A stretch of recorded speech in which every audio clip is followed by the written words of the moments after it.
Alright, guys. I have no idea what's going on, so I'm just trying to calm myself by reading a book. This book is Eve, how the female body drove 200 million years of human evolution. All I've read so far, well, I actually read some of this section that we're about to read, but I want to read it again because I read it a while ago. But first, look at this. So cute. Look at that.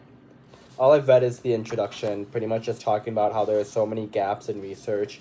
She starts with the example of an alien or aliens when the main character's name, whatever her name is trying to go into the pod and it's like calibrated only to men. And you're watching that and you're like, what the heck?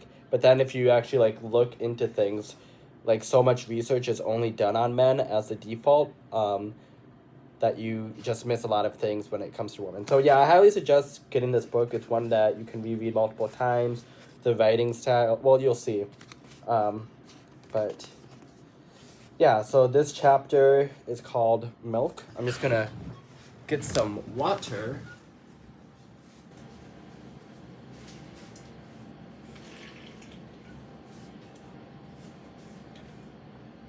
I need to ask for more water, but whatever. Milk. No sooner had the notion of the flood subsided than a hare paused amid the clover and trembling bellflowers and said its prayer to the rainbow through the spider's web. Blood flowed in Bluebeard's house, in the slaughterhouses, in the circuses, where God's seal made the windows blanch. Blood and milk flowed together. Arthur Rimbaud after the flood. Got milk? Advertising campaign for the California Milk Processor Board, 1993. I remember seeing those all over my elementary school. Man, I'm so hungry. Breakfast is coming soon, so I'll probably end this once breakfast gets here. I can't wait. There, in the soft grass, in the wet crush of evening, she was waiting, furred body showed with drops of rain no bigger than a human thumb. We call her Morgie, Little Hunter, one of the first Eves. She waited at the mouth of her burrow because the sky was still pale, streaky threads of photons refracting through clouds, the deepening blue bond. She waited because her cells told her to, all the little clocks in her clockwork, and her eyes and her whiskers twitching in the air, and the temperature of the dirt under her foot pads. She waited because there were monsters in the world, and they waited for her, too. When the night was good and dark, Morgie risked it, skittering along the ground, searching for her prey, insects some nearly as big as she was. She heard them before she saw them, the high-pitched hum of their wings, the wheezy tapping of their legs. Quick as that, her skinny muzzle snapped. She loved the sweet crunch of its chitinous body, loved the little dribble of fluid down her chin. She licked it off and resumed the hunt. Never safe to stop, jaws everywhere, claws and teeth. The thing that looked like a tree could be a leg. The wind in the ferns could be hot breath. So she ran and hunted and ran and hid, the wet air heavy as a fist. She flitted over the feet of dinosaurs like a grasshopper hopping on an elephant's toe.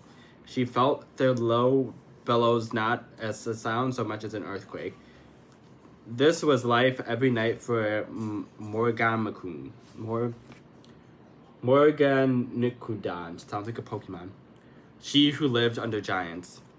When she was tired, she returned to her waiting place, fleeing the gray dawn. She crawled down her tunnel like a lizard, belly dragging over the familiar earth, paws pulling her forward into the close dark of home. The burrow was warm with the soft, radiating heat of the pups, all piled together. The breath stank of old milk. Scraps of their leathery eggs mildewed gently in the dirt, along with urine and shit and dried spit. The smells mingling in the damp hole she dug for her family. A place safe from the monsters that thundered above. Safe enough. Exhausted, she settled in. Her pups woke, blind and chirping, and... Oh my god, I'm so hungry. Hang on. Sorry. Look at that. This is all I've had. Well... I don't know. Okay. Maybe I should just eat this book.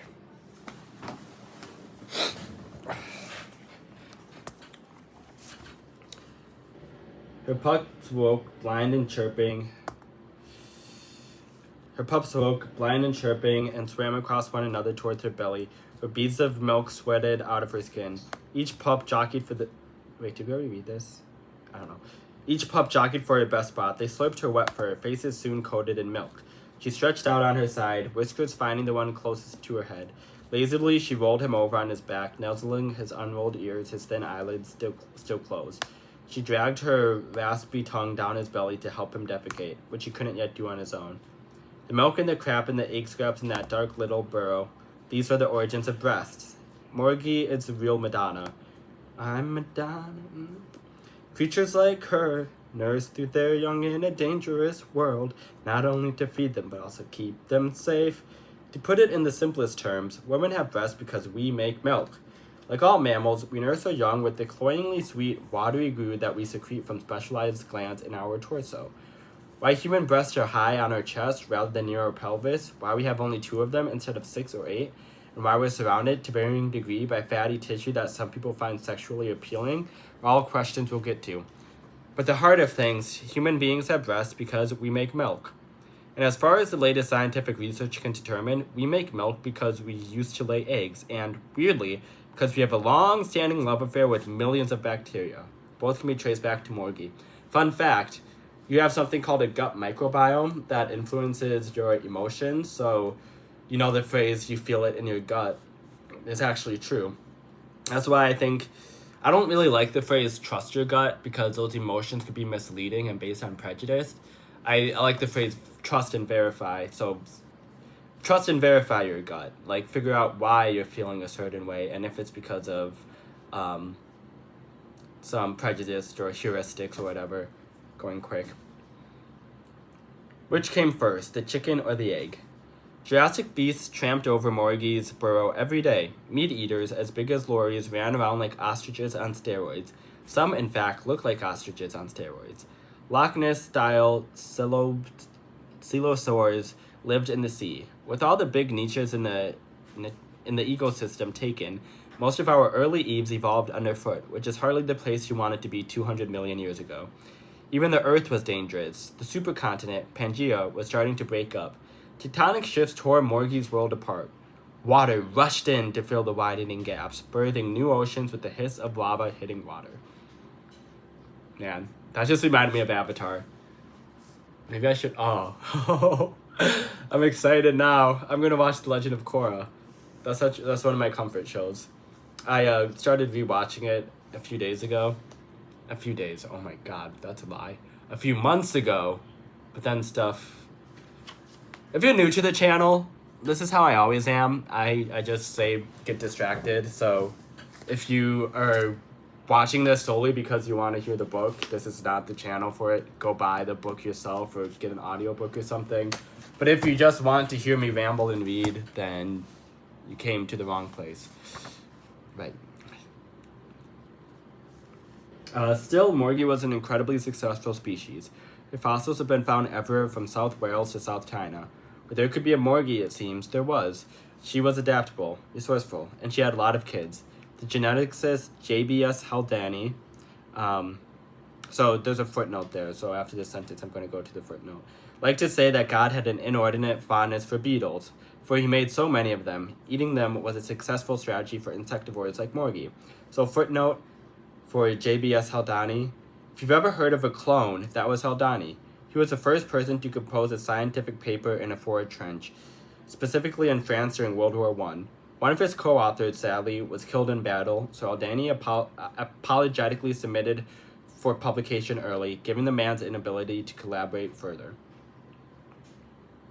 For God so loved the beetles and the furry, warm, heart-fluttering eaves who ate them. But it wasn't just the surfeit of beetles that made Morgie so successful. Unlike the eaves who came before her, Morgie nursed her young. Once they are born, newborn animals face 4 essential dangers: desiccation, predation, starvation, and disease. They can die of thirst. Something can eat them. They can starve to death. And if they manage to dodge all of those, they can still die from bacteria or parasites overwhelming their immune systems. Every mother in the animal world has evolved strategies to try to protect her offspring, but Morgie managed to combat all 4 by dousing her kids in stuff made of her own body. When we talk about breast milk, we usually describe it as a baby's first food. The last thing you want to do is underfeed a baby, because a newborn needs fuel to build new fat and blood and bone tissue. As a result, we usually assume newborns cry for milk because they're hungry, but that is and isn't true. The most important thing infants need after they are born is water. All living creatures, mammal or not, are mostly made of water. While the adult human body is 65% water, newborns are 75%. Most animals are essentially lumpy donuts filled with ocean. If you wanted to describe life on Earth in the simplest terms, you could say we're energetic bags of highly regulated water. We use that water to transport molecules between cells, between organs, to splice molecules and build new ones, to fold proteins, to cushion our various lumps, to remove nutrients. Lumpy, my lumps, my lumps, my lumps, my lumps, my lumps. Dude, I used to sing that song as a kid, and my parents were like, "Stop singing that," and I never knew why. And this book made me learn why. To move nutrients and waste in the right directions. Our very DNA maintains its shape surrounded by carefully ordered molecules of water. An adult human can go without food for up to a month, but without water, we die in 3 to 4 days. Any biologist would tell you that the story of life is really the story of water. Our earthly cells evolved in shallow oceans, and they never got over it. So newborn earth animals need water as soon as possible. Fish drink constantly from the second they hatch. On land, slackening a newborn's thirst is trickier. Some newborn reptiles are small enough that they can drink water droplets and absorb mist through their skin. Some seek out puddles and stream. Others, like newborn sea turtles, have straight for large bodies of water. But mammals seek the ocean in their mother's abdomen. Human breast milk is almost 90% water. Over time, ancient land mammals like morgie evolved to slake their hatchlings' thirst with milk. There are a number of advantages to this adaptation. For example, the newborns don't have to move. The water comes to them. Pups of burrowing animals can stay in the safety of a small burrow a lot longer than creatures that need to get water. Also, milk isn't just water, but a balance of water and minerals and other useful stuff. Too much straight water all at once can be dangerous to very young mammals and even grown human beings. There's such a thing as water poisoning, which causes all sorts of nasty side effects: brain swelling, delirium, eventually death. So that's why I like to think of anything can be an addiction.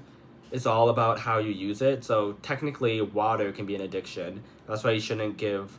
I didn't know this until recently, but you're not supposed to give newborns or babies water. I guess, did they just say that? Yeah, too much straight water.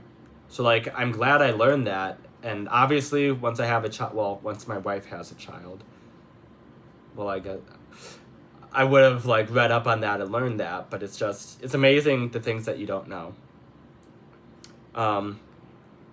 There are other advantages in replacing water with mother's milk. The boys. Have you seen The Boys? Water is an ideal medium for transmitting disease. That's why you're supposed to cover your mouth when you sneeze. Tiny droplets of saliva and mucus hurl away from your mouth and nose at more than 35 miles an hour, each drop full of viruses and bacteria. That's why people started wearing masks in public in 2020. Most airborne diseases actually fly from host to host in tiny droplets of fluid that have aerosolized. Either you breathe in a tiny droplet, or a droplet lands in something you touch that makes its way to your face, where the moistness of your mouth, nose, and eyes surfaces help it replicate. Larger bodies of water almost always host millions upon millions of bacteria, some of which can be dangerous pathogens. Thus, controlling exposure to water and finding ways to ensure that drinking water is clean are two of the better strategies for maintaining the health of any animal. Think of Morgie's body as the Jurassic World's best water filter. Tiny, fragile newborns. There's a footnote where they talked about baby formula. The footnote says, very ill babies who can't keep milk or formula down are sometimes given a special mix of electrolytes, minerals, and water, like Pedialyte, to keep them hydrated until they're able to digest the good stuff again. Larger bodies of water. Think of Morgie's body as the Jurassic World's best water filter. Tiny, fragile newborns are especially susceptible to pathogens, in part because of their small size and in part because their newly independent immune systems are still developing. Morgie's milk might have contained whatever pathogens she happened to be carrying, but it wouldn't have introduced anything new to her pups. Her immune system could fight the good fight until her pups were old enough to fight for themselves. Scientists think milk evolved to solve both the desiccation and the immunological problems in one go. But how it started, how the very first droplets of milk actually formed, that's where the story takes an unexpected turn. What time is it?